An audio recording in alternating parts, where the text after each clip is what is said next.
Hi friends, welcome to our channel my life style and cooking. First time பார்க்குறீங்கன்னா subscribe பண்ணிவிட்டு பாருங்கள் friends. நம்ம இன்றைக்கி ஒரு ஹெல்த்தியான ராகி பிஸ்கெட் தான் பார்க்க போகிறோம். இதுக்கு முட்டை, ஓவன், வெள்ளை சக்கரெல்லாம் பயன்படுத்தாமல் ரொம்ப ஈஸியாகவே பண்ணியிருக்கிறோம். சாஃப்டாக, கிறிஸ்பியாக, ரொம்ப டேஸ்ட்டாக இருக்கும். இன்றைக்கி கடை பிஸ்கெட்டே வாங்க மாட்டீங்க. வாங்க அதை எப்படி பண்ணலான்னு பார்க்கலாம். இது செய்கிறதுக்கு ஒரு பாத்திரத்தில் 100 கிராம் அளவுக்கு பட்டர் எடுத்துருக்கிறேன். பட்டர் வந்து ரூம் டெம்பரேச்சரில் இருக்கிற மாதிரி பார்த்துக்கோங்க. பட்டருக்கு பதிலாக நெய் இல்லைனா எண்ணெய் கூட பயன்படுத்திக்கலாம். எண்ணெய் பயன்படுத்துகிறதா இருந்தால் வாசனை இல்லாத சமையல் எண்ணெய் பயன்படுத்திக்கோங்க.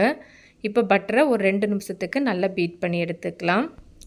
இது போல் நல்லா ஒரு 2 நிமிஷத்துக்கு பீட் பண்ணி எடுத்ததுக்கப்புறமா இதில் நான் வந்து ப்ரௌன் சுகர் சேர்த்துருக்கிறேன். ப்ரௌன் சுகருக்கு பதிலாக நாட்டு சக்கரை இல்லைனா உங்களுக்கு விருப்பப்பட்டால் வெள்ளை சக்கரை கூட பயன்படுத்திக்கலாம். நான் இங்கே 1/3 கப் அளவுக்கு சேர்த்துருக்கிறேன். இப்போ ப்ரௌன் சுகர்லாம் சேர்த்துட்டு இதை ஒரு 5 நிமிஷத்துக்கு நல்லா பீட் பண்ணி எடுக்கணும். விஸ்கு இல்லைனா ஸ்பூன் வச்சு கூட நல்லா பீட் பண்ணி எடுத்துக்கலாம். நான் சொல்லியிருக்கிற இதே மெத்தடில் இதே போலவே நீங்கள் இந்த ராகி பிஸ்கெட் செஞ்சு பாருங்கள். ரொம்ப பர்ஃபெக்டாக வரும். கடையிலேயே இனி வாங்க மாட்டீங்க, அவ்வளோ சூப்பராக இருக்கும் ஃப்ரெண்ட்ஸ்.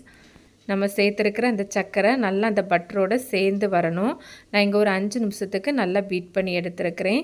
இது போல் நல்லா பீட் பண்ணி எடுத்ததுக்கப்புறமா இதில் நம்ம வந்து ட்ரை இன்க்ரீடியன்ட்ஸ் எல்லாமே சேர்த்துக்கலாம். 250 ml கப்பில் 1 கப் அளவுக்கு ராகி மாவு எடுத்துருக்கிறேன். நம்ம இதை அரிப்பில் சேர்த்து அரைச்சிட்டு தான் சேர்க்கணும். இது கூடவே 1/4 கப் அளவுக்கு கோதுமை மாவு எடுத்துருக்கிறேன். கோதுமை மாவு சேர்க்குறதுனால நல்ல ஒரு பைண்டிங் கிடைக்கும். கூடவே 1 டேபிள் ஸ்பூன் அளவுக்கு கொக்கோ பவுடர் சேர்த்துருக்கிறேன். இது வந்து ஆப்ஷனல் தான், வேண்டான்னா ஸ்கிப் பண்ணிக்கலாம். கூடவே ஒரு 2 பிஞ்சு போல் உப்பு, 1/4 டீஸ்பூன் அளவுக்கு பேக்கிங் சோடா சேர்த்துருக்கிறேன். இதெல்லாம் சேர்த்துட்டு நம்ம இதை ஒருக்கா நல்லா அரைச்சி எடுத்துக்கலாம். நான் இங்கே ஒருக்கா அரைச்சி எடுத்து வச்சுருக்கிறேன். இப்போ நம்ம இதை கையை வச்சு நல்லா கலந்து எடுத்துக்கலாம். நமக்கு எக்ஸ்ட்ரா பால் எதுவுமே சேர்க்க வேண்டாம். அளவு வந்து ரொம்பவே கரெக்டாக தான் இருக்கும். ஒருவேளை உங்களுக்கு தேவைப்பட்டால் காய்ச்சி ஆற வச்ச பால் வந்து சேர்த்துக்கோங்க. நம்ம இதில் சேர்த்துருக்கிற எல்லா பொருளுமே ரூம் டெம்பரேச்சரில் தான் இருக்கணும்.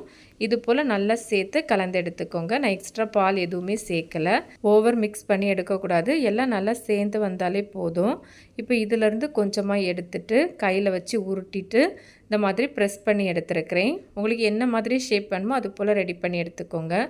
உங்கள்கிட்ட குக்கி கட் இருந்தால் கூட அதை வச்சு உங்களுக்கு வேணுங்கிற ஷேப்பில் ரெடி பண்ணி எடுத்துக்கலாம். இது போல் ரெடி பண்ணிவிட்டு சென்டரில் லைட்டாக ப்ரெஸ் பண்ணி எடுத்துருக்கிறேன். நீங்கள் வேறு ஏதாவது டிசைன் போடுறதா இருந்தால் கூட ஃபோர்க் வச்சு ரெடி பண்ணி எடுத்துக்கலாம். நான் இங்கே கேக் டீன் எடுத்துருக்கிறேன். அதில் வந்து ஒரு பட்டர் பேப்பர் போட்டுட்டு எண்ணெய் வந்து அப்ளை பண்ணி எடுத்து வச்சுருக்கிறேன். இதில் நம்ம ரெடி பண்ணி வச்சுருக்கிற எல்லாத்தையுமே வச்சிடலாம். இது போல் எல்லாம் ரெடி பண்ணிவிட்டு இந்த சென்டரில் கொஞ்சமாக நட்ஸ் வந்து கட் பண்ணி எடுத்துருக்கிறேன், அதை வச்சுருக்கிறேன். இதெல்லாம் ஆப்ஷனல் தான், உங்களுக்கு தேவைக்கு தக்கன நீங்கள் வந்து ரெடி பண்ணி எடுத்துக்கலாம். இது போலவே நம்ம எல்லாத்தையும் ரெடி பண்ணிவிட்டு நம்ம இப்போ இதை பேக் பண்ணி எடுத்துக்கலாம். நான் இங்கே ஒரு பேனை ஒரு 10 நிமிஷம் ப்ரீஹீட் பண்ணி வச்சுருக்கிறேன் லோ ஃப்ளேமில். இப்போ நம்ம இதெல்லாம் ரெடி பண்ணி வச்சுருக்கிற அந்த கேக் டின்னை வச்சுட்டு நம்ம மூடி வச்சிடலாம். நான் வச்சுருக்கிற அந்த மூடியில் சின்ன ஹோல் இருந்து அதனால் இந்த மாதிரி ஒரு பேப்பர் வச்சு அடைச்சி எடுத்துருக்கிறேன். நீங்கள் இதை குக்கரில் கூட ரெடி பண்ணி எடுத்துக்கலாம். குக்கரில் வைக்கிறதா இருந்தால் கேஸ்கெட் விசில் எடுத்துகிட்டு நீங்கள் கேக் டின்னை வந்து வச்சிடலாம். கேக் டின்னுக்கு பதிலாக பிளேட்டில் கூட ரெடி பண்ணி எடுத்துக்கலாம்.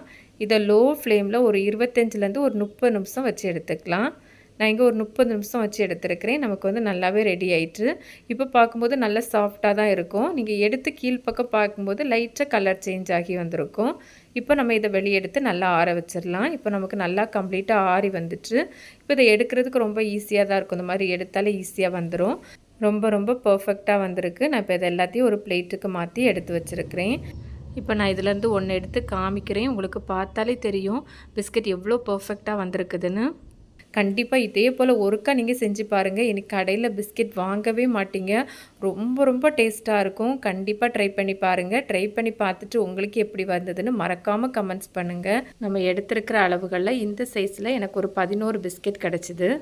நம்ம சேனலில் ராகி மாவு பயன்படுத்தி செஞ்ச நிறைய வெரைட்டியான ரெசிபிஸ் இருக்குது. லிங்க் பிளேலிஸ்ட் லிங்க் என் ஸ்க்ரீனில் கொடுத்துருக்குறேன்.